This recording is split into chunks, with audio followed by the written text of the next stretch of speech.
Et toi, Alma, est-ce qu'il y a un mythe de l'entrepreneuriat qui te saoule? Ouais, c'est le si tu veux, tu peux, tout repose sur ta volonté. Ça peut me rendre folle. Mais vraiment, ça me rend ouf. Tu vois, parce que en fait tout repose pas sur notre volonté, les gars. Si on suivait tous notre volonté, on serait tous des Elon Musk, hein. Je parle pas niveau caractère, je parle niveau billet, quicheta, moula, tout ça, quoi, tu vois. Pour moi, les qualités qu'il faut avoir pour être un bon entrepreneur, c'est effectivement beaucoup de résilience et de courage, comme vous le disiez tous les deux. Je rajouterais à ça de la positivité. Parce qu'en fait, alors, faut avoir un peu de pessimisme aussi, parce qu'il faut aussi avoir le plan B de, et si ça fonctionne pas. Ouais. Et par contre, si toi, tu crois pas en toi, il y a personne qui va croire en toi, hein.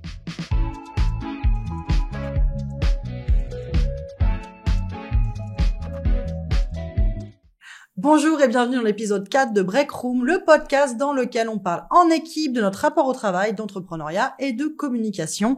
Je suis Juliette Cadeau, je suis fondatrice de l'agence Cadeau, l'agence qui vous aide à avoir des résultats réels grâce à des actions virtuelles. J'ai décidé de créer ce podcast pour aborder des sujets importants autour de notre cœur de métier et de notre quotidien professionnel avec mes équipes Alma et Brian.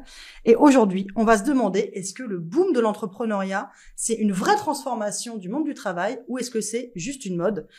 Autour de la table pour en parler, je vais leur dire bonjour juste après parce que je vois qu'ils attendent impatiemment de vous dire bonjour. Donc il y a moi, Juliette Cadeau, fondatrice et CEO de l'agence, et je dois être une des rares personnes à ne pas aimer le coca sur cette terre. Je suis accompagnée d'Alma Fall, qui est content stratégiste au sein de l'agence et qui a payé extrêmement cher une salle de sport pour ne jamais y aller. On parle de 200 balles par mois. À ma droite, j'ai Brian Bertrand qui est chargé de communication de l'agence et qui un jour a tellement mal garé sa bagnole qu'elle a fini à la casse pour destruction. J'adore cette anecdote. Et pour vous répondre, oui, à chaque épisode, vous aurez des anecdotes complètement sorties du contexte, mais non, donc non, vous n'aurez jamais aucun contexte. On commence ? Bonjour Brian, bonjour Alma, comment ça va ? Bonjour. Hello. Intro très longue. Donc aujourd'hui on va parler de quelque chose qui est important, c'est qu'en fait aujourd'hui l'entrepreneuriat est très à la mode. On le voit beaucoup sur les réseaux sociaux. Il y a même un boom. Je pense que alors c'est con que j'ai pas préparé ce podcast parce que j'aurais pu regarder les chiffres de l'INSEE par exemple pour dire l'augmentation du nombre d'entreprises, mais on sait qu'il y a une grosse augmentation notamment du nombre de micro-entreprises. Il y a aussi une hybridation du travail. Il y a pas mal de personnes qui aujourd'hui cumulent CDI et freelancing.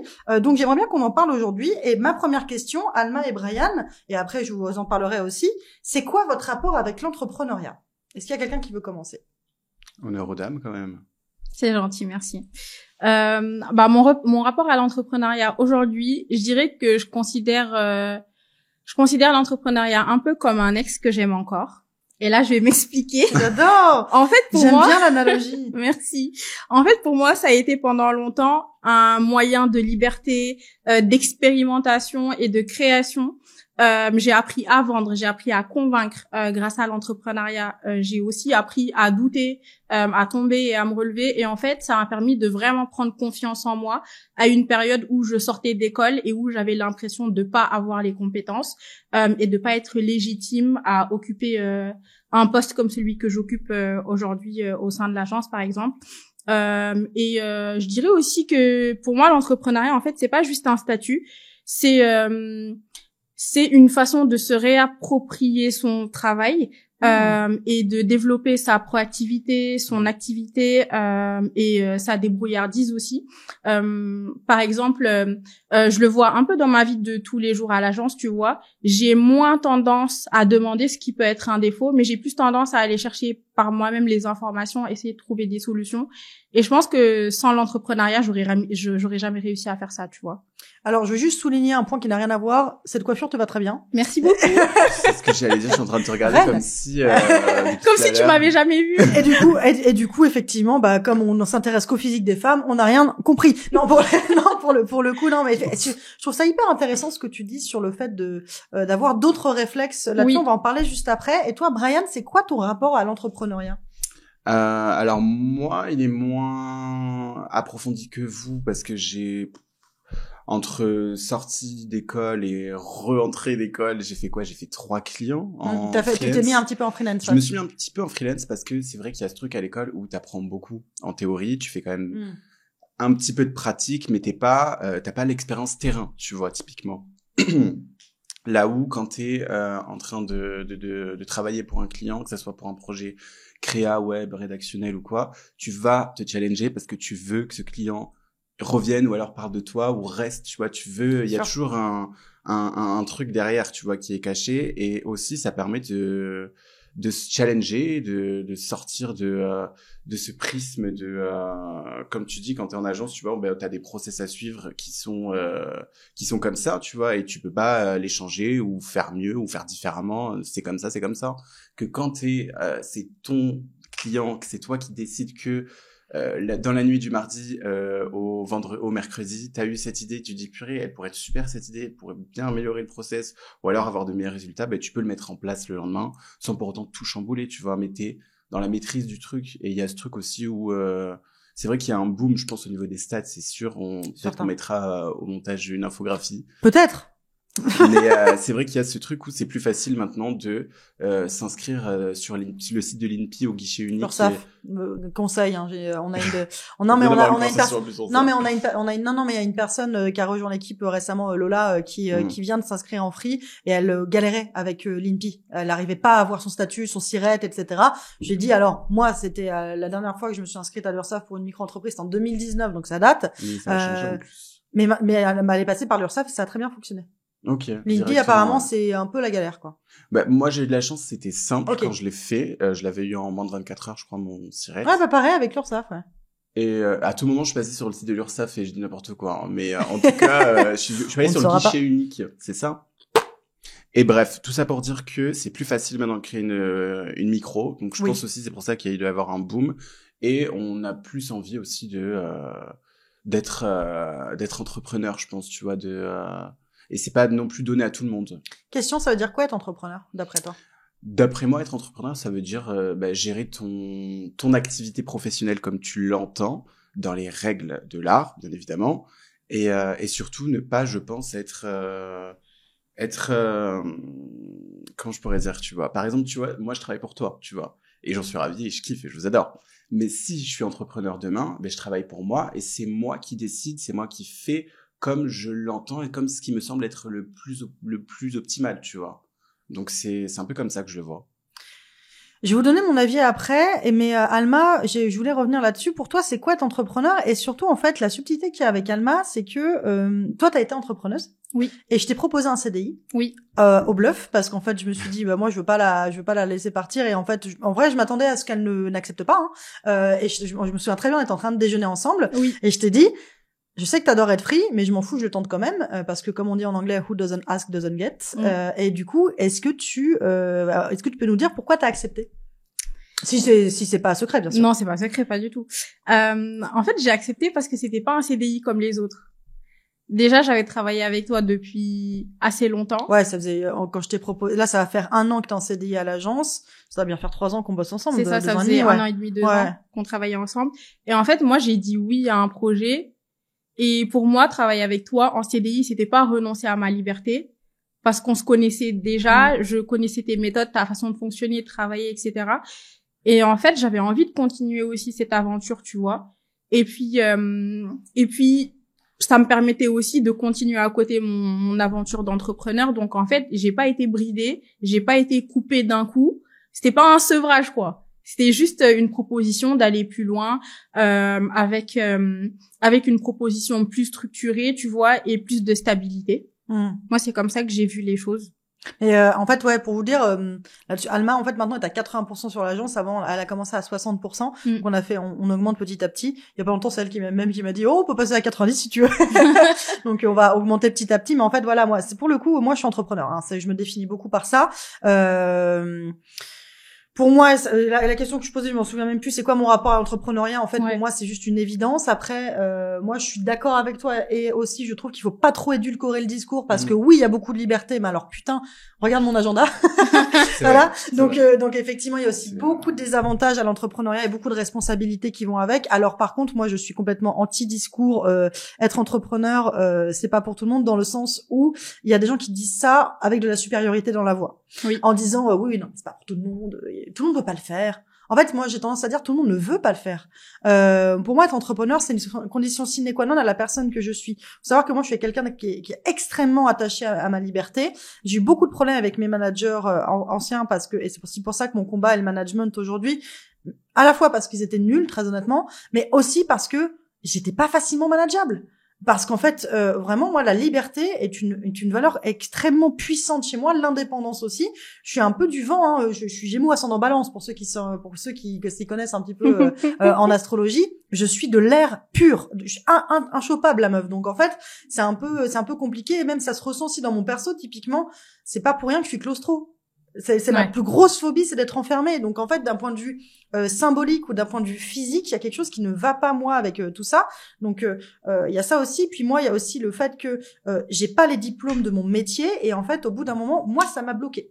J'ai commencé à bosser en 2014, donc ça fait longtemps, ça fait 11 ans. Et en fait, moi, dans ma carrière, ça m'a bloqué parce que j'avais pas les diplômes et donc je rentrais pas dans les grilles de salaire. Et donc l'entrepreneuriat a été cette manière aussi de me réapproprier, comme tu le disais très bien, ma profession et de le faire à ma manière et en fait de pouvoir me payer correctement. Parce que sinon, en fait, je ne pouvais pas atteindre les grilles de salaire parce qu'en fait, j'étais hors cadre. Mais pour le coup, moi je trouve que faut faire attention aussi au discours de tout le monde. L'entrepreneuriat est à la mode, certes. Je pense que les réseaux sociaux aussi ont un gros rôle à jouer là-dessus parce qu'il y a beaucoup qui vendent du rêve là-dessus. Spoiler, les gens qui vendent du rêve de l'entrepreneuriat, c'est parce qu'ils vendent des méthodes pour vous apprendre à devenir entrepreneur. C'est uniquement de la vente. Donc en fait, il y en a certains, oui, qui croient en leur discours. Mais il y en a d'autres, en fait, qui oublient beaucoup de choses et surtout, en fait, qui édulcorent le message exprès parce qu'en fait, leur but, eux, c'est que vous achetiez leur formation pour devenir entrepreneur. Donc, eux, ils vivent de ça. Leur entrepreneuriat, c'est un serpent qui se mord la queue. C'est que ils vendent le mode de vie rêvé de l'entrepreneuriat parce qu'ils veulent que vous achetiez une formation qui vend ça, en fait. Donc, tu vois, c'est un cercle, hein, pour le coup. Et moi, en fait, j'aimerais bien qu'on passe du discours. Surtout, en fait, tout le monde ne veut pas être entrepreneur. J'en avais fait un post sur LinkedIn il y a pas longtemps. Et ça, c'est aussi un discours qui est compliqué à entendre pour beaucoup d'entrepreneurs. Parce que beaucoup d'entrepreneurs, quand ils le deviennent, se coupent de leur vie d'avant. Et du coup, ne côtoient plus leurs amis qui ne sont pas entrepreneurs. Je l'ai vu beaucoup dans beaucoup de cercles. Ne côtoient plus leurs amis qui ne sont pas entrepreneurs. Larguent leur mec ou leur meuf qui est salarié. Voilà, tu vois. Elle sait. Et pour le coup, en fait, c'est difficile à entendre comme sujet parce qu'en fait, quand tu fais que de l'entre-soi, évidemment, en fait, tu t'auto-congratules. Tu te dis, bah oui, bah c'est nous les meilleurs, tout le monde nous envie, etc. Spoiler, moi, la plupart de mes potes ne sont pas entrepreneurs. Je peux vous dire qu'il y a pas beaucoup de monde qui m'envie. Ils m'admirent, mais ils m'envient pas. Parce qu'en fait, voilà, comme je le disais à Brian, il y a tout aussi le côté, on voit, il y a les bons côtés à l'entrepreneuriat. Moi, j'échangerais ma place pour rien au monde. Mais putain, ça m'arrive, hein, de regarder les offres de CDI, hein. À deux doigts de fermer la boîte la dernière fois. Ne nous abandonne pas, par pitié. Non, pas du tout. Je le ferai pour rien au monde, mais parfois, en fait, tu sais, c'est le syndrome de l'herbe est toujours plus verte ailleurs, en fait. Oui, c'est ça. Mais pour le coup, l'entrepreneuriat vient aussi avec son lot de défauts, et il y en a quand même beaucoup, et on les oublie un peu trop. Brian, t'as répondu à la question puisque je voulais te poser la question du fait que t'avais être free. Et moi, j'ai une question à vous poser. Oui. La personne qui est entrepreneuse et que vous côtoyez au quotidien, c'est moi. Est-ce que, très sincèrement, vous pourriez être à ma place? Alors, c'est pas du tout pour me gosser ou m'auto-congratuler, oui, hein, mais c'est d'un point de vue comme en fait vous avez connu. Moi, j'ai connu les deux. J'ai connu l'entrepreneuriat solo, ce qu'on appelle le solopreneuriat. Donc en fait, les freelances qui ont pas d'équipe, etc. Je l'ai fait pendant 4 ans. Et maintenant, j'ai une équipe. Et du coup, comme vous avez été solopreneur, ou vous l'êtes encore un petit peu à côté.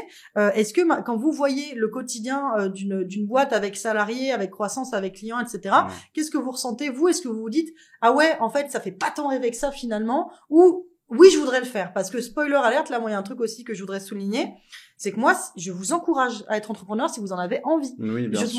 Moi, je trouve que ce serait extrêmement dommage pour un entrepreneur d'empêcher ses salariés de devenir qui ils sont eux-mêmes. Enfin, ça dénote d'un petit problème de confiance en soi. Mais pour le coup, je trouve que c'est important aussi d'en parler là-dessus. Vous, maintenant que vous avez l'extérieur aussi, qu'est-ce que vous en pensez à ce niveau-là? Est-ce que ça vous a conforté dans l'idée de monter une boîte avec salariés plus tard, ou au contraire de rester salarié, ou plutôt de reprendre le freelancing? Alors moi, j'étais toujours dit que ton agenda, c'est une charge mentale, déjà. On va commencer par là. Mon bureau aussi. Et ça fait écho quand t'as dit il y a des gens qui m'envient pas, mais qui m'admirent. Typiquement, faut savoir que Juliette, elle est tous les jours, tout le temps, avec la même intensité, la même énergie. Qu'elle soit en coaching avec un client ou même en coaching avec un de ses salariés ou un de ses freelancing, t'as toujours cette même énergie que tu insuffles. Et ça, déjà, c'est rien que pour ça, chapeau bas. T'es obligé de te dire, C'est waouh. vrai, elle est très constante. C'est ça. Il y a pas de différenciation entre un tel et un tel. Ce sera toujours le même conseil, avec la même énergie, la même envie de bien faire aussi, tu vois. Et donc, il y a ça. Et je pense qu'aussi, comme tu dis, il faut le vouloir.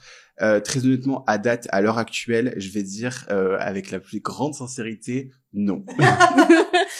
C'est ça aussi. Mais c'est pour ça que je voulais vous poser la question, parce qu'en fait, comme vous avez eu les deux casquettes, Ouais. et vous voyez la troisième que moi je porte, donc c'est pour ça que je voulais vous poser la question de, pardon, je suis hyper loin du micro. C'est pour ça que je voulais vous poser la question de pourquoi, enfin, qu'est-ce que vous en ressentez, en fait, quand vous voyez ça, quoi. Et toi, Alma? Moi, j'ai pas envie d'être à ta place, Juliette. Je te le dis tout de suite. Déjà, quand j'étais freelance et que tout le monde autour de moi me disait, t'as un potentiel de ouf, tu vois, genre, monte une boîte.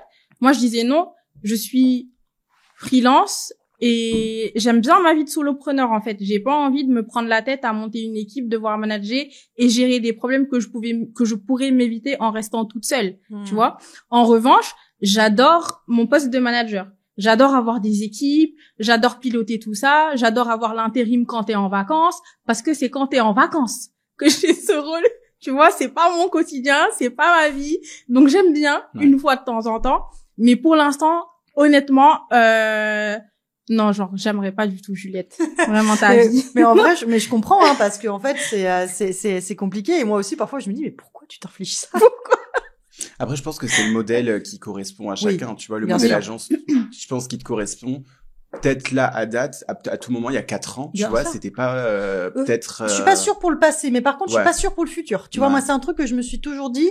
Il y a peut-être un moment où je vais revendre et je vais rentrer dans un codir d'une grosse boîte, intrapreneuriat, tout ce que tu Ouais. veux. je vois, ouais. Voilà, tu vois, tranquille. Mais ouais, non. Et j'en discutais avec mon mec justement où il me disait, mais est-ce que un jour t'aimerais pas reprendre un poste genre de CMO dans une grosse boîte, parce que on bosse aujourd'hui avec des grands groupes et j'ai beaucoup bossé avec des grands groupes avant, et je lui ai dit, mais en vrai, oui, carrément. Sauf qu'en fait, ces types de postes, et par exemple, tu sais, je sais pas, pour mes 45, 50 ans, Ouais. la fin de ma carrière, tu vois. Et pour le coup, je disais à mon mec, en vrai, bah, le truc, c'est qu'il faut prendre conscience que ce type de poste, tu l'atteins de deux manières. Soit c'est les diplômes, soit c'est la carrière. J'ai pas les diplômes. Donc, en fait, il y a ça aussi. En fait, je suis aussi t'es toujours en train de préparer ton avenir, quoi qu'il arrive, tu vois. Donc, si ma boîte réussit, ça m'ouvrira d'autres portes derrière aussi. Je suis d'accord avec toi sur ce point parce que c'est beaucoup lié, pas forcément à l'âge, mais à la période où t'en es dans ta vie. Je sais que dans la période où j'en suis aujourd'hui dans ma vie, j'ai pas envie de faire ça, mais c'est cool d'évoluer quand même. Donc ouais, dans 5, 6, 7 ans, pourquoi pas faire ça? Parce que je pense que j'en aurais envie et j'aurais ce besoin d'évolution et de me prouver à moi-même que je suis capable de faire X ou Y, tu vois. Mais je suis d'accord avec toi sur ce point. C'est plus une histoire de périodicité. Complètement. Et justement, qu'est-ce qui vous attire? Une de mes questions, c'était qu'est-ce qui vous attire, qu'est-ce qui vous attire pas dans l'entrepreneuriat? On parle de freelancing. À toi, tu as beaucoup parlé de l'indépendance et du fait de pouvoir mener un peu sa barque comme on veut. C'est une des choses qui t'attire. Est-ce qu'il y a d'autres choses qui t'attiraient dans le freelancing? C'est pas la chose qui attire quand même, c'est de se dire attention, pas devenir non plus après un salarié de ta propre boîte, parce que ça, tu me l'as souvent dit, c'est vrai, et ça peut vite arriver. Mais ce truc de j'ai la liberté de si pendant 3 jours je travaille non-stop parce que j'ai du retard ou parce que je veux prendre de l'avance, tu vois, je le fais. Et à la fin de ces 3 jours, je me prends un jour off parce qu'il faut que je prenne du temps pour moi, etc. Tu peux aménager ton emploi du temps un petit peu, pas comme tu le sens toutes les semaines parce qu'il y a des impératifs, tu vois, mais c'est plus flexible, tu vois. Donc c'est purement ça, pour moi, c'est en corrélation directe avec la liberté. Typiquement, après on a la chance de choisir un métier où on n'est pas dépendant aussi également géographiquement, ça c'est game changer quand même. Bah c'est ça aussi, c'est qu'on a en fait l'avantage de la prestation de service, c'est qui plus est dans le web, t'as besoin d'un ordi, hein, un ordi, une connexion internet. C'est ça. Clairement. Et qu'est-ce qui t'attire pas, au contraire, quand vous me dites moi je pourrais pas faire ce que tu fais au quotidien, qu'est-ce qui justement ne vous attire pas? Le stress que ça incombe. Ouais. C'est ça qui m'attire pas. Moi je sais que Tu parles de mes cheveux blancs. Mes plans. Non, ce qui m'attire pas c'est le stress, les zones de turbulence où il suffit qu'il y ait 2 membres de ton équipe qui sont un peu en zone rouge, ça insuffle un peu peut-être sur l'énergie collective. Et toi, il suffit que toi-même tu sois en tant que capitaine, tu vois, dans une zone rouge un petit peu également. Et on est tous en zone rouge, on se serre tous la main, on va tous danser autour du feu, on est tous pas bien. C'est ça qui m'attire pas. C'est pour ça que je prends très bien ce que tu dis, Alma, et toi aussi, Brian, en disant que je suis constante, parce que ça, c'est quelque chose qui, pour moi, est une condition sine qua non d'un bon management, parce qu'en fait, si t'as quelqu'un qui est, pas que je me targue d'être une bonne manager, mais parce que si t'as quelqu'un qui est lunatique, pire truc. Et même pour la boîte, pour le pilotage de ta boîte, en fait, il faut toujours être constant, ouais, tout à fait. Et toi, Alma, qu'est-ce qui t'attirait et t'attire encore dans le freelancing et le solopreneuriat, comme tu t'en parlais, et qu'est-ce qui t'attire pas? Moi, ce qui m'attire, c'est la liberté de créer et de tester. Quand t'es entrepreneur, t'es vraiment très libre sur ce côté-là et tu te sens pas cloisonné, quoi. Tu peux dire demain, tiens, et si je lançais ça, et puis t'y vas, et puis tu vois si ça marche.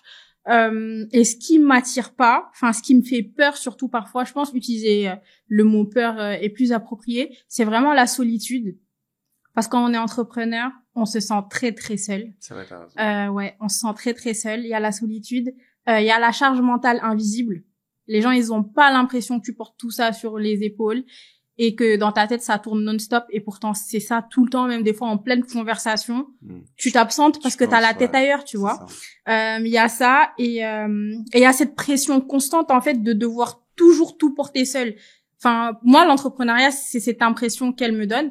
Et c'est pour ça que j'adore ma vie et ma place dans l'agence parce qu'en fait, je me sens soutenue. Et ça m'a manqué dans mes années d'entrepreneuriat, tu vois. Ouais, vous voyez, moi, si je réponds à la question qu'est-ce qui m'attire pas, c'est à la fois tout. En fait, tout ce que vous avez dit, c'est à la fois ce qui m'attire et ce qui m'attire pas. Ouais. C'est-à-dire que non, même en fait, tu vois, même moi, ça peut paraître un peu bizarre, mais en fait, ce qui m'attire dans l'entrepreneuriat, c'est justement en fait la responsabilité. Ouais. Je suis la seule responsable. Si en fait ça foire, je peux m'en prendre qu'à moi-même. J'ai pas à m'en prendre aux autres en fait pour le coup. Et donc c'est peut-être un petit côté contre le fric. Mais en fait, moi, ça me permet de me dire en fait, si ça foire, c'est ta faute et c'est pas la faute de quelqu'un d'autre. Et au moins t'auras tout donné, tu vois. Ouais. Et ça, c'est un truc que je dis souvent et je l'ai mis dans ma newsletter du jour aussi, en disant en fait, la vie c'est pas un Disney. Tu peux donner le meilleur de toi-même et ça peut ne pas réussir, mais au moins tu l'auras fait en fait. Donc là, c'est le no pay no gain machin. Mais en fait, c'est ça aussi qui m'attire dans l'entrepreneuriat, c'est vraiment ce côté en fait, t'es responsable seul de ta réussite ou de ton échec finalement, même s'il y a des facteurs exogènes comme la crise, la concurrence ou tout ce que tu veux. En vrai, pour le coup, si t'as quelque chose qui est bien rodé, enfin, je vais vous dire un truc, les agences de com, on n'avait pas besoin de plus de nous sur Paris. Pourtant, on est en croissance. Grave. Donc en vrai, pour le coup, accuser la conjoncture ou les concurrents, je trouve ça un peu facile. C'est un peu se cacher derrière sa responsabilité pour le coup. Et moi, ce qui m'attire pas, en fait, j'ai du mal à. Ce qui m'attire pas à l'entrepreneuriat, en tout cas, en fait, non, ce qui peut être un peu un point plus bloquant. En fait, c'est ça, c'est le fait de jamais s'arrêter. C'est la fatigue que ça engendre. Et en fait, moi, c'est là où je me dis que c'est pas fait pour tout le monde, mais sans aucune condescendance, parce que je pense qu'il faut être constamment en énergie haute. Et du coup, ça, c'est quelque chose qui peut être compliqué, et notamment dans certains moments de vie, en fait, comme tu disais. Oui, c'est vrai. Question, d'après vous, on est d'accord qu'il y a une mode de l'entrepreneuriat. Oui. D'après vous, à quoi c'est dû? Et toi, notamment, Alma, que t'es pas encore exprimé là-dessus. Alors moi, je pense que c'est parce que les gens, ils ont envie de plus de souplesse, et ils ont aussi envie d'avoir des missions qui ont plus de sens. Parce que quand t'es enfermé dans l'entrepreneuriat, dans le salariat, des fois tu te retrouves dans une spirale où tu fais toujours la même chose, les projets ils se suivent et se ressemblent, t'as le même type de clients, etc. Et en fait, les gens, ils vont vers l'entrepreneuriat pour pouvoir varier les missions, varier les clients, changer, donner du sens à ce qu'ils font dans la vie et surtout pouvoir choisir leurs horaires, les jours où ils travaillent, où ils travaillent pas. S'ils ont envie de bosser la nuit, c'est leur problème. S'ils ont envie de bosser en pleine journée, c'est leur problème. Donc je pense que c'est plus pour ça que les gens ils vont vers l'entrepreneuriat. Mais il y a aussi ce côté, comme tu le disais tout de suite, où l'entrepreneuriat a été hyper glamourisé. Les gens, ils enjolivent beaucoup la chose, ils parlent beaucoup des points positifs et pas forcément des points négatifs, et c'est hyper important de parler de ça, parce que sur les réseaux, on voit la liberté, mais on voit pas les nuits blanches, en fait. Il y en a très peu qui en parlent. Et les doutes aussi, Oui. parce que nous, vous voyez, j'en parlais, hein, la boîte elle est en croissance, il y a encore pas longtemps, je me suis pris et c'est aussi ça qui est difficile à dompter quand on est entrepreneur, c'est la pression qu'on se met soi-même. Oui. On est généralement nos propres bourreaux, hein, pour le coup. Moi, je sais que j'ai fixé des objectifs un peu trop hauts mensuellement de CA, et là, je suis en train de revoir à la baisse, mais ça me fait chier. Et en fait, et du coup, je sais qu'en fait, à la fois, je suis responsable de mon échec et de ma réussite, et c'est cool. Mais je suis aussi responsable de mes propres états d'âme, parce qu'en fait, c'est moi qui me mets une pression monstre en fait là-dessus, alors qu'en fait tout va bien. La boîte est bénéficiaire tous les jours, tous les mois, et on fait des marges à chaque fois. On marge à minima. Si on fait une marge à 20, c'est une très mauvaise marge. Donc en fait, la boîte elle fonctionne très très bien. On est en bénéfice vraiment tous les mois, même les petits mois. Et pourtant, je trouve toujours le moyen de me dire que c'est pas assez. Et ça c'est un truc qui est assez compliqué, des trucs qu'on ne montre pas en fait sur l'entrepreneuriat. Pareil, sur le chiffre d'affaires, etc. On voit des gens qui vous disent oui, j'ai fait 1 million de CA, etc. Mais pour combien de dépenses? Les gens parlent de CA, ne parlent jamais de rentabilité. Non. Alors, ça c'est hyper important aussi à noter. Mais pour le boom de l'entrepreneuriat, moi je pense aussi qu'il y a un petit truc qui est lié à ça. C'est qu'en fait, on a traité les salariés comme des merdes. Voilà. Voilà. Ça, tu vas peut-être pouvoir témoigner, Brian, juste après. Mais moi, je pense aussi que les gens vont chercher. En fait, c'est le syndrome de l'herbe est plus verte ailleurs, mais aussi parce que si on me traite mal, mais en fait, pourquoi je resterais? Alors qu'en plus, ça a l'air d'être facile, d'après ce que je vois sur les réseaux, de monter une boîte et donc d'être indépendant. Donc, je pense qu'en fait, c'est plein de facteurs comme ça. Évidemment, une édulcoration en fait là-dessus, mais en plus, le fait que on en parlait la dernière fois sur la Gen Z, etc. Je pense qu'en fait, les boîtes se sont mises elles-mêmes des bâtons dans les roues, en fait, à ne pas prendre soin de la communication interne, du management, etc.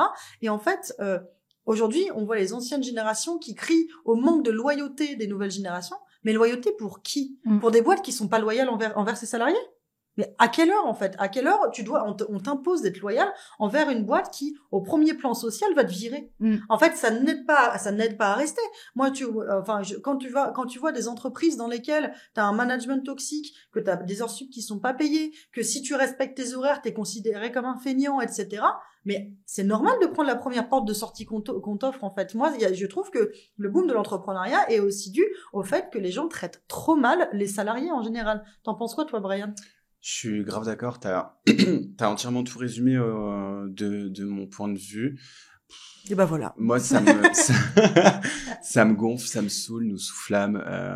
On l'a dit déjà, si vous, en l'occurrence, même la génération d'avant, avez été bien traités au taf par leurs supérieurs, bien reconnus, c'est de l'ordre de la base, c'est du respect, et on ne devrait pas avoir à le réclamer haut et fort, tu vois. Ça, je pense que ça se serait pas passé un peu plus différemment, tu vois, du moins. Et il y a aussi ce truc sur les réseaux où tout est glorifié en disant oui, tu vois un minot de 17-18 ans qui t'affirme qu'il fait 20 000 euros par mois. Tu peux tomber sur cette info-là si t'es mal informé, mal consciencieux et mal informé tout simplement. Tu peux te dire purée, vas-y. Moi aussi je veux. Moi aussi je fais. Et t'as pas derrière t'as pas les plus et les moins en fait. T'as que les plus. T'as pas les petites lignes en bas du contrat. Grave. Mais parlons-en. Il y a ça aussi, c'est qu'en fait, faut pas oublier que on est dans une crise économique. Vous avez vu le prix du plein de courses? Ah oui. C'est normal que les gens. Je peux parler pendant une heure là. Ce sera un prochain épisode. Mais pour le coup, non. Mais c'est ça aussi, c'est que les gens, en fait, la facilité sera toujours un moyen de vendre. Et en fait, c'est comme les crèmes minceurs. On sait que ça fonctionne pas. Pourtant, les gens achètent. Bien sûr. Parce qu'en fait, on te dit, au lieu d'aller te tuer à la salle, d'aller courir 3 fois par semaine, bah non, tu mets juste cette crème et t'inquiète, ça va marcher. C'est comme on te dit, bah non, au lieu de trimer à 35 heures, etc., et bah du coup, t'as juste à faire ça, ouvrir un compte LinkedIn et tu vas avoir 20 000 euros par mois. Bah, dans un monde en crise, évidemment que ça attire, c'est normal. Il y a beaucoup qui déchantent. Et d'ailleurs, il y a... On va croire que je pompe toutes ces vidéos parce qu'en plus j'ai vu la vidéo, elle l'a publiée pendant que j'étais en vacances, donc j'avais même pas vu avant de préparer cet épisode. Mais il y a toujours Amy Story, la youtubeuse que j'aime beaucoup, qui a fait une enquête justement sur les mensonges des réseaux sociaux et de l'entrepreneuriat, etc. Et elle a montré les chiffres. C'est que, alors, c'est à prendre avec des pincettes et à mettre en relation avec tous les chiffres. C'est qu'en gros, les chiffres les plus récents, et donc ça je me rappelle parce que j'en avais parlé sur LinkedIn. Les chiffres les plus récents, ils montrent qu'en fait, la plupart des entrepreneurs, des micro-entrepreneurs font, attention, 600 balles par mois. Non. Mais pourquoi? Parce qu'aussi, il y a beaucoup de personnes qui ont des micro-entreprises en même temps que leur salariat. Okay. Donc c'est pour ça, il y a un tiers des micro-entreprises qui sont ouvertes en même temps qu'un poste salarié. Okay. Donc tu vois, ouais, c'est très répandu. Et du coup, il faut mettre ça en relation. Donc ça veut dire que t'as des personnes, en fait, quand t'as un salaire, bah tu te dis, bon bah ce mois-ci si j'ai pas de mission, c'est pas grave, parce que du coup j'ai mon salaire. Oui, grave. Voilà, donc tu vas avoir beaucoup de mois à zéro pour des personnes comme ça. Mais en vrai, pour le coup, sur les réseaux sociaux, je vais vous dire quelque chose. Moi, je côtoie beaucoup d'entreprises parce que on est prestataire de services et donc on est en plus en faisant de la communication, du marketing, on est au cœur même aussi parfois de leur business model, etc. On a des clients qui font beaucoup moins de chiffre d'affaires que nous. Et pour le coup, c'est juste que sur les réseaux, on pense que faire 1 million de chiffre d'affaires, c'est facile. Mais pas du tout, en fait. Au bout d'un moment, il y a beaucoup de choses qui font que. Donc, c'est aussi, on vous vend la facilité, mais pas, comme le disait très bien Brian, faut pas oublier les petites lignes en bas des contrats. Oui. Les gens qui vendent de l'argent facile, généralement, ils parlent de leur meilleur mois. Ils vont montrer le montant TTC, plus 20%. Ça, c'est CA, ils vont uniquement parler et, CA. Et uniquement le CA, ils parlent pas de résultat, ils vous parlent de chiffre d'affaires, en fait. Mais il faut retirer le résultat là-dessus, parce que si tu fais un chiffre d'affaires mensuel à 20 000 euros, mais que t'en dépenses 19 000, ton bénéfice, il est de 1000. Donc, en termes de rentabilité, c'est pas ouf. Grave, et puis souvent, c'est les pseudo-entrepreneurs qui font du drop. Du dropshipping. Bah ouais, flemme, bien sûr. Ça Ça, et les infopreneurs, les vendeurs de formation, il y en a qui sont très très bien, et j'en côtoie certains. J'en côtoie certains, j'ai aucun problème sur avec ce pan-là, mais pour le coup, faut faire c'est pas pour rien que c'est décrié sur les réseaux sociaux, parce qu'il y a beaucoup, en fait, c'est, encore une fois, faut toujours mettre en perspective ce que vous voyez, c'est qu'il y en a beaucoup qui vendent un mode de vie parce qu'ils vendent une formation qui est liée pour vous promettre que vous allez atteindre ce mode de vie, mais en fait c'est une Ponzi en fait, et puis surtout ça c'est un cercle, ça se bouffe, parce qu'en fait évidemment il va pas montrer les défauts de l'entrepreneuriat si ce qu'il vend c'est pour vous aider à devenir entrepreneur. C'est pas bon en discours commercial. C'est comme pendant un moment, et toi Alma t'étais déjà sur LinkedIn aussi à ce moment-là, il y avait beaucoup le discours de il faut absolument se nicher pour réussir, en disant les business polyvalents ça marche plus, etc. Tu regardes le truc, c'est que leur putain de formation, comme d'habitude, c'était la première ligne de la formation, c'était choisissez une niche. Évidemment qu'ils vont pas dire le contraire. Donc ça va très bien avec ma prochaine question, c'est que est-ce que il y a des mythes sur l'entrepreneuriat qui vous énervent, notamment avec ce qui est balancé sur les réseaux, et si oui, lequel? Ben moi, c'est la facilité d'atteindre un chiffre d'affaires exorbitant, comme il le montre. Honnêtement, j'étais conscient de comment on est taxé quand même en France. Et quand j'ai commencé à faire 1, 2, 3 clients, que ça chiffrait à 3005 pour un site internet, par exemple. T'as eu envie d'aller à Dubaï? Ça chiffrait à 3,5. Je me suis dit, putain, méchante affaire et tout. Et pas du tout. En fait, moi, je pensais pas qu'il fallait déclarer autant de choses, en fait. Ah bah, bien sûr. Bah oui. Mais quand t'es pas informé, tu vois que c'est ton deuxième client, ton premier vrai client déclaré, et ben, tu te dis, ok. Attention, URSSAF. tu te dis, ok, en fait, c'est pas une si méchante affaire que ça, en fait. Ah bah ouais, c'est bien moins sûr. rentable que ce que je pensais. Bah oui. Et c'était ça un peu. Ok. Et toi, Alma, est-ce qu'il y a un mythe de l'entrepreneuriat qui te saoule? Ouais, c'est le si tu veux, tu peux, tout repose sur ta volonté. Ça peut me rendre folle. Mais vraiment, ça me rend ouf. Tu vois? Parce que, en fait, tout repose pas sur notre volonté, les gars. Si on suivait tous notre volonté, on serait tous des Elon Musk, hein. Je parle pas niveau caractère, je parle niveau billet, quicheta, moula, tout ça, quoi, tu vois. Exactement, genre, on serait tous, Crésus. Mais, en vrai, entreprendre, ça demande un filet, ça demande du temps, ça demande du soutien, ça demande de l'argent. On investit beaucoup dans nos business pour que ça fonctionne. Au début, tu investis plus que tu ne gagnes. Et ça, c'est justement une question que j'avais notée là-dessus. Ouais. Parce que, vous le savez, et je le dis, moi, je ne crois pas en la méritocratie. Parce que pour moi, en fait, il y a des gens où la ligne d'arrivée est ici, leur ligne de départ est là, en fonction de l'éducation, de l'origine sociale, de l'origine, de la couleur de peau, de la sexualité, de la religion, du nom, etc., du capital. Et aussi, moi, Du coup, désolé, mais on fait partie des rares entrepreneurs qui citent Bourdieu. Mais du coup, moi, je suis une fervente défenseuse de la théorie des capitaux de Pierre Bourdieu, qui en fait, pour réussir, il faut avoir 3 capitaux. Le capital économique, donc en fait, c'est le fait d'avoir de l'argent, donc qui est reconnu socialement parce que tu as de l'argent. Le capital culturel, c'est-à-dire avoir les codes, avoir les mêmes références que les interlocuteurs un peu plus élevés que toi, etc. Savoir s'exprimer. Et en fait, ça en fait partie. Et le capital social, avoir les relations qui font que, ou pouvoir avoir les relations qui font que, etc. Et en fait, le capital culturel te permet d'avoir le capital social. Et du coup, moi, j'en avais fait un post là-dessus aussi. Moi, c'est le mythe qui m'énerve le plus. Je suis d'accord avec toi. C'est le côté, je me suis sortie du ruisseau à la sueur de mon front. C'est les gens qui publient ça sur LinkedIn alors que c'est des putains de privilégiés. Et j'en fais partie. Hein. Moi, je suis blanche. Je viens d'un milieu bourgeois. Je m'appelle Juliette Cadeau. Je suis hétérosexuelle. Je suis athée, etc. Et la seule minorité que je représente, c'est les femmes. C'est tout. Et donc, mais du coup, et ça, vous le savez aussi parce que vous faites partie aussi des minorités, pour le coup. Toi, Alma, par ta couleur de peau, et toi, Brian, par ta sexualité. Je me permets de le dire parce que tu l'avais dit non, mais tu l'avais dit dans un autre épisode, donc c'est pour ça que je me permets de le dire, sinon je t'aurais jamais outé pendant un podcast. Mais pour le coup, c'est ultra important en fait de le reconnaître aussi. Moi, c'est quelque chose qui m'énerve profondément. Et donc ma question c'est, est-ce que d'après vous, pour être entrepreneur ou réussir en tant qu'entrepreneur, il faut avoir ces capitaux? Est-ce que c'est obligatoire ou est-ce qu'on peut s'en sortir sans?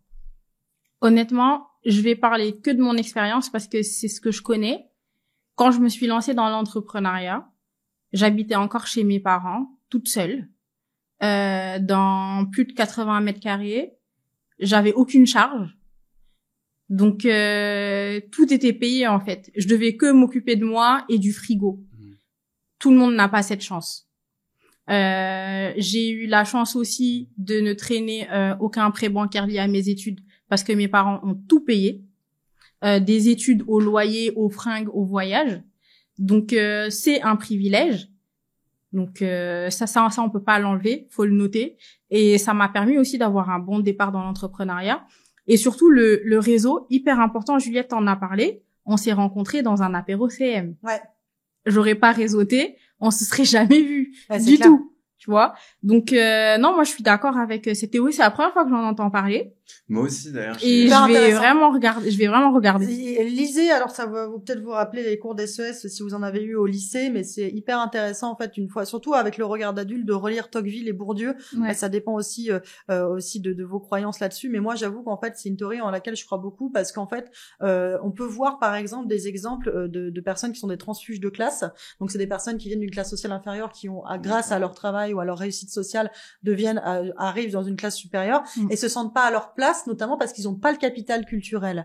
Il y avait je ne sais plus quel rappeur qui avait dit et désolé du coup si vous l'avez dans les commentaires dites-le, qui avait dit je suis pas riche, je suis un pauvre qui a de l'argent.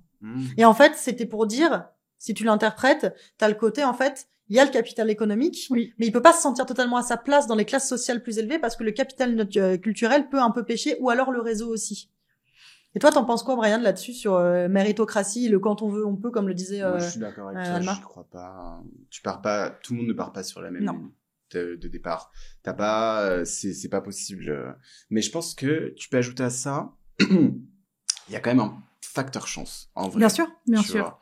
Se dire que, tu vois, moi, typiquement, j'ai démarré ma vie pro, j'ai l'impression que je la démarre jamais, en fait, je suis encore à l'école. J'en peux plus. On va faire ce podcast dans 4 ans, il aura encore une nouvelle alternance. Je vous jure, j'en peux plus. J'ai vraiment hâte que ça se termine. Même si encore je kiffe ce que je fais. Mais non, moi j'ai ce truc où en vrai j'ai déjà été discriminé un petit peu parce que j'aime les Z et je suis en mode c'est nul, on s'en fout. Même toi, je pense que t'as dû avoir des problèmes nuls par rapport à ta couleur de peau. Juliette, je sais pas. Ouais, en tant que femme Juliette, aussi. parce que Juliette, quoi. Non, parce qu'en tant que femme aussi, bien sûr, tu le sens. Moi, on a une cliente qui est une amie aussi, Myriam, je t'embrasse, qui a parlé de ça, qui est dans le SEO. Et en fait, à Myriam, elle le disait que, on lui, tu vois, c'est des tout petits trucs mis bout à bout comme ça, qu'il disait en fait, tu peux pas faire de technique, toi, parce que c'est une femme. Ah. Et donc un métier technique. C'est une technique. dinguerie en vrai de dire des trucs comme ça. Mais en fait, tu vois, c'est des préjugés et c'est pour ça qu'en fait, c'est parfois très insidieux de prouver le fait que tu ressens que t'es une minorité, parce que parfois c'est juste en fait des comportements des gens qui sont même parfois des gens qui sont pas mal intentionnés, mais juste en fait des choses qui sont ancrées. De type, une femme ne peut pas ouvrir un bocal de cornichons, de type si t'es gay, tu vas forcément me draguer parce que je suis un mec. Tu vas être maniérée, tu vas être une folle. Tu vois, il y a plein de choses comme ça, mais pour le coup, je trouve que c'est important d'en parler en fait dans l'entrepreneuriat. Moi, je trouve que c'est pas fait pour tout le monde, et surtout pour moi, tout le monde peut réussir, mais c'est pas quand on veut, on peut. Les gens qui réussissent pas, c'est pas uniquement à cause d'eux, et du coup, si vous allez me dire, c'est peut-être un peu contradictoire avec ce que je disais avant. En fait, pour moi, il faut pas mettre uniquement accuser la conjoncture économique et la concurrence, mais par contre, on peut pas dire qu'en fait, tout le monde part avec les mêmes chances dans la vie. Non. Évidemment, en fait, tu peux réussir. Il y a plein de personnes issues de minorités qui ont énormément réussi dans l'entrepreneuriat, mais elles partent de beaucoup plus loin, en fait. C'est ça que je voulais dire là-dessus. C'est plutôt, en fait, la ligne d'arrivée est là. Pour certains, la ligne de départ est ici. Pour d'autres, elle va être là-bas. En fait. Et ça dépend, en fait, à chaque fois. Si on peut regarder aussi, notamment, Kelly Massol des Secrets de Loli, par exemple. Je la kiffe, elle. Mais bien sûr. Mais en fait, on peut le voir aussi elle a 2 fois plus dû se battre et prouver parce que elle venait d'une classe sociale peu aisée, parce que noire, parce que femme, et problème de famille également, etc.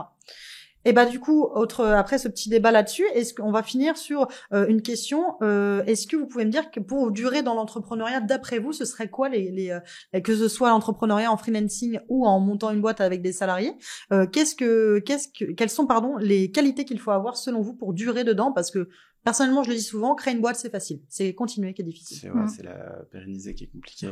Moi, je pense que c'est question d'équilibre. Avoir tes piliers stables. Comment la faire durer selon moi? Ouais, c'est ça, question d'équilibre. C'est pas comment la faire durer, c'est pour toi quelles sont les qualités qu'il faut avoir. Les qualités qu'il faudrait avoir, résilience, vision long terme, intégrité. J'aime bien ça.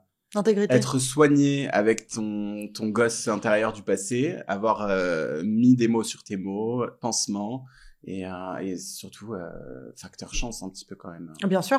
Déjà, rien que la naissance est une chance. Juste ça. Grave. Vous imaginez quand même qu'on a tous les 3 gagné une course. Non, mais même dans le sens où, en fait, par rapport au privilège, en fait, tout ça, on ne l'a pas choisi. J'ai pas choisi d'être une femme, voilà. Et en fait, c'est le facteur chance est là aussi. C'est pour ça qu'il faut le reconnaître. Faut savoir dire, oui, je suis d'une minorité, mais faut savoir dire aussi, oui, je suis d'une majorité. Moi, j'ai la chance que j'ai eue, c'est d'être, ma chance fait partie aussi d'être une femme blanche, en fait. Il y a ça aussi qui joue avec, hein. Et toi, Alma, d'après toi, c'est quoi les qualités qu'il faut avoir pour être entrepreneur? Alors, pour moi, les qualités, il y en a plusieurs. Déjà, faut savoir s'adapter.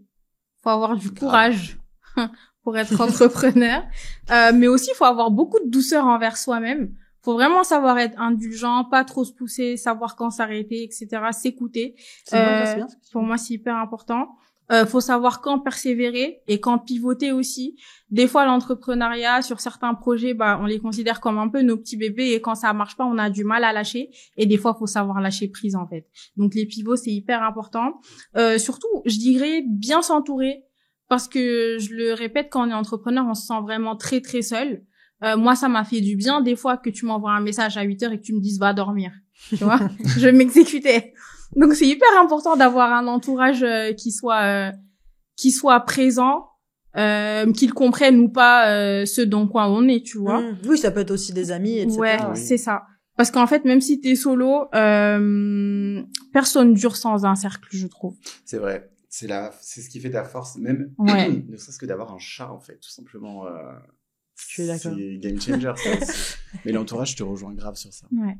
Et moi, pour répondre à cette question, et on finira là-dessus, c'est que pour moi, les qualités qu'il faut avoir pour être un bon entrepreneur, c'est effectivement beaucoup de résilience et de courage, comme vous le disiez tous les deux. Je rajouterais à ça de la positivité, parce qu'en fait, alors faut avoir un peu de pessimisme aussi, parce qu'il faut aussi avoir le plan B de et si ça fonctionne pas. Ouais. Et par contre, si toi tu crois pas en toi, il y a personne qui va croire en toi. Hein. Donc grave. en fait, t'es ton premier moteur. Hein. Donc ça c'est hyper important. Et aussi, j'ajouterais, je paraphrase ce que tu dis, Alma, avec du pragmatisme. Savoir dire quand il faut le faire et savoir dire quand il faut y aller ou pas, savoir quand il faut lâcher justement un peu de rentabilité pour acheter ta tranquillité. Il y a beaucoup de choses comme ça. Voilà, il y a plein de choses à par exemple un client pas satisfait, bah tu sais que vaut mieux le rembourser et c'est pas grave si tu perds de l'argent parce que comme ça au moins t'es tranquille. Il y a de ce genre de choses. On peut avoir aussi le côté bah justement quand lâcher, quand pivoter, etc. Et pour le coup, j'ajouterais, qu'est-ce que je voulais dire? Je me souviens même plus. J'ajouterais aussi, de l'instinct en fait. Oui, non. Et tout le monde en a. Tout le monde a de l'instinct. C'est juste que tout le monde ne sait pas bien l'écouter. C'est apprendre à écouter son instinct, c'est primordial parce qu'en fait, c'est ce qui va permettre de se dire là, là, il faut que j'y aille ou là, il faut que je lâche aussi justement. Merci à tous d'avoir suivi ce 4e épisode de Break Room. Merci Brian, merci Alma pour votre présence. Merci à vous. Et on se dit à bientôt. À bientôt. À bientôt.